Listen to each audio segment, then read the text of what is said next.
یہ 1904 کا ذکر ہے۔ ایک صاحب نے مجھ سے کہا کہ درگاہ حضرت خواجہ نظام الدین اولیاء رحمۃ اللہ علیہ دلی کے قریب کوئی کنواں نہیں، جبکہ باولی کا پانی کھاری ہے۔ اگر آپ کہیں تو درگاہ کے مشرقی دروازے پر کنواں بنوا دوں۔ میں نے جواب دیا، ہاں صاحب، یہاں میٹھے پانی بہت تکلیف ہے، شاید کنویں کا پانی میٹھا نکل آئے۔ ان صاحب نے کہا، مگر یہاں قبریں بہت زیادہ ہیں، کنواں کھودا گیا تو قبروں کو توڑنا پڑے گا اور ان کی بے حرمتی ہوگی۔ میں نے کہا، قبروں کی ہڈیاں دوسری جگہ احتیاط سے دفن کر دینا، کیونکہ پانی کی ضرورت بہت زیادہ ہے۔ یہ کہہ کر میں طوالہ آباد چلا گیا اور ان صاحب نے کنواں کھدوانا شروع کیا۔ قبروں سے ہڈیاں نکلتی تھی تو دوسری جگہ ادب و احترام سے دفن کرا دیتے، یہاں تک کہ جب پانی کے قریب پہنچے تو وہاں کسی آدمی کا پورا ڈھانچہ نظر آیا۔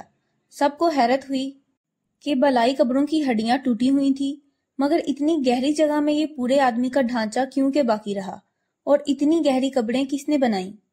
بہرحال اس ڈھانچے کو دیکھ کر مزدور ڈر گئے۔ انہوں نے ان ہڈیوں کو ہاتھ لگانے سے انکار کیا تو کنواں کھدوانے والے صاحب خود رسے میں ٹوکرا باندھ کنویں میں اترے۔ انہوں نے کدال ہاتھ میں لیے ڈھانچے کے گھٹنے پر مارا تاکہ ہڈیاں توڑ کر اوپر لے جائیں اور کسی جگہ دفن کر دیں۔ کدال کے مارتے ہی ان کا گورا رنگ کالا ہو گیا اور وہ دیوانوں کی سی باتیں کرنے لگے۔ جو مزدور ان کے ساتھ کنویں میں گیا تھا اس نے ان کو ٹوکرے میں باندھ دیا اور بہت مشکل سے ان کو باہر لایا۔ کنویں کے پاس بہت سی حلقت جمع ہو گئی، سب حیران تھے کہ ابھی تو ان کا رنگ گورا تھا، اب یہ ایسے کالے کیوں کر ہو گئے۔ وہ بار بار کہتے تھے، میرے بھانجے کا پاؤں توڑ ڈالا، میرے بھانجے کا پاؤں توڑ ڈالا۔ آخر انہیں ان کے گھر میں لے گئے۔ بڑے بڑے عامل بلائے گئے مگر ان کو کوئی اچھا نہ کر سکا۔ آخر تیسرے دن اس کنویں کو بند کر دیا گیا، سب مٹی اور ہڈیاں اس کنویں کے اندر بھر دی گئیں اور کنواں زمین کے برابر ہو گیا۔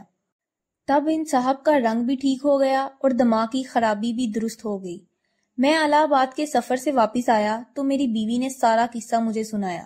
اس وقت میں اپنے گھر میں پلنگ پر چت لیٹا تھا، لیمپ سرہانے رکھا تھا اور میں لیٹا ہوا اخبار پڑھ رہا تھا۔ پلنگ کے نیچے دری پر میری بیوی اور ان کی والدہ بیٹھی چھالیاں کتر رہی تھی اور مجھے قصہ سنا رہی تھی۔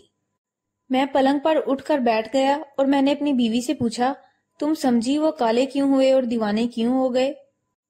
بیوی نے کہا، کسی بزرگ کا مزار تھا، انہوں نے بے ادبی کی، مزار والوں کی روح نے ان کو قبر توڑنے کی سزا اور وہ کالے اور دیوانے ہو گئے۔ مگر جب ان کے وارثوں نے قبر بند کرا دی اور کنواں بھی بند کرا دیا تو روح نے 3 دن بعد ان کی خطا معاف کر دی اور وہ اچھے ہو گئے۔ میں نے بیوی سے کہا، نہیں یہ بات نہیں، بلکہ بات یہ ہے کہ مردے کی ہڈیاں صدیوں سے مٹی کے اندر دبی ہوئی تھی اور ہڈیوں کے اندر فاسفورس ہوتا ہے۔ فاسفورس زہریلا ہو گیا تھا، جب انہوں نے ڈھانچے پر کدال ماری تو ہڈی ٹوٹ گئی اور اس میں سے فاسفورس اڑا جو ان کی ناک میں سانس کے ساتھ گھس گیا اور بدن کے خون میں جذب ہو گیا۔ فاسفورس نے اپنے زہر سے خون کو کالا کر دیا، خون کالا ہوا تو چہرہ بھی کالا ہو گیا، اور وہ دیوانے بھی اسی وجہ سے ہوئے کہ ان کے دماغ پر زہریلے فاسفورس نے برا اثر کیا۔ اگر روح کچھ کر سکتی ہے تو مجھے سزا دیتی، کیونکہ میں نے ان کو کنواں کھودنے اور قبریں توڑنے کا حکم دیا تھا۔ اگر روح میں کچھ طاقت ہے تو آئے مجھے اپنی طاقت دکھائے اور مجھے سزا دے۔ تم عورتیں کمزور عقیدے کی ہوتی ہو، میں روحوں کے ایسے اثر کو نہیں مانتا۔ بیوی نے جواب دیا، توبہ کرو، کیسی باتیں کرتے ہو؟ میں نے کہا، کم از کم میری عقل تمہاری طرح بدھی نہیں ہے۔ بیوی نے کہا، جانے دو یہ باتیں چھوڑو، اپنا اخبار پڑھو۔ میں ایسی منکرانہ باتیں سننا نہیں چاہتی۔ میں ہنسا اور اخبار پڑھنے لگا۔ ان باتوں کو 5 منٹ بھی نہیں ہوئے تھے اور میں چت لیٹا تھا کہ کسی نے میرے پاؤں کے تلوکوں میں جیسے بجلی کا تار لگا دیا۔ بجلی سن سن کرتی میرے تمام بدن میں پھیل گئی اور مجھے ایسی تکلیف ہوئی جس کو الفاظ میں ادا کرنا مشکل ہے۔ میری رگ رگ میں چھڑیاں چلتی معلوم ہوتی تھی۔ میں بےتاب ہو کر چیخنے لگا۔ میں نے اپنی چیخوں کی آواز سنی، مگر میری بیوی اور ساس آپس میں باتیں کرتی اور چھالیاں کترتی رہیں۔ انہوں نے میری چیخنے پر توجہ نہ کی۔ تب میں نے بیوی کا نام لے کر چیخنا شروع کیا کہ حبیب بانو، ارے بی، مجھے دیکھو میرا کیا حال ہو گیا، مجھے قبر والی روح نے دبا لیا۔ میں توبہ کرتا ہوں، پھر کبھی کسی بزرگ کی بے ادبی نہ کروں گا۔ مگر میری بیوی نے پھر بھی میری طرف توجہ نہ دی اور اپنی ماں سے باتیں کرتی رہی۔ میں نے اسی حال میں خیال کیا کہ شاید میرا دل دب گیا ہے اور اس کی وجہ سے یہ تکلیف ہے، اس لیے آہستہ سے دائیں رخ کروٹ لی، مگر پھر بھی تکلیف میں کمی نہ ہوئی۔ تب میں نے توبہ کرنی شروع کی اور عہد کیا کہ کبھی روحوں کی بے ادبی نہ کروں گا۔ یہ کہتے ہی وہ کیفیت جو سر سے پاؤں تک چھائی ہوئی تھی پیروں کی طرف جاتی معلوم ہوئی، یہاں تک کہ تھوڑی دیر میں بالکل جاتی رہی۔ میں نے پھر اپنی بیوی کو پکارا تو انہوں نے فوراً جواب دیا۔ میں نے ان سے کہا، ابھی 5 منٹ تک میں سخت تکلیف میں مبتلا رہا اور تم کو آوازیں دی مگر تم نہ بولی۔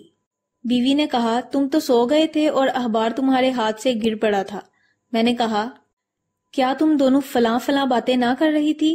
انہوں نے کہا، ہاں یہ باتیں ہم نے کی تھی۔ میں نے کہا، اگر میں سو گیا تھا تو میں نے تمہاری یہ باتیں کیوں کر سنی؟ اب اس سوال کا جواب میری بیوی نہ دے سکی۔ شاید سائنسدان اس پر کچھ روشنی ڈال سکیں۔